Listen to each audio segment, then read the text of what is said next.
হাদিসে আসছে এভাবে যে কিয়ামতে আল্লাহ সুবহানাহু ওয়া তাআলা মৃত্যুকে একটা মেষের আকৃতিতে নিয়ে এসে জান্নাতবাসীকে বলবে, তোমরা কি চিনো?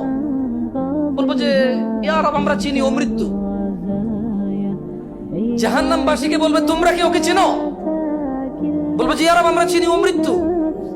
তারপর তাকে জবাই করার বিষয়ে আল্লাহ সুবহানাহু ওয়া তাআলা বলবেন, জবাই করা হবে। এবং আল্লাহ বলবেন, আর কেউ মরবে না, সবাই চিরস্থায়ী, জাহান্নামীরাও জান্নাতীরাও। সুবহানাল্লাহ। তো ওই ফেরেশতাদেরকে যদি ডাইকা বলে, ইয়া মালিক, তোমার রবকে বলো আমাদের শেষ করে দিক, তো এটা সম্ভব? এটা হবে? সে কি আর মরবে ওখানে? লা ইয়ামুতুনা ফিহা ওয়ালা ইয়াহইয়া। সে জাহান্নামে বাঁচবেও না, মরবেও না। বাট জান্নাতীরা জান্নাতে বাঁচবে, জান্নাতীরা জান্নাতে বাঁচবে, মরবে না। কিন্তু জাহান্নামীরা জাহান্নামে কি বাঁচবেও না, মরবেও না।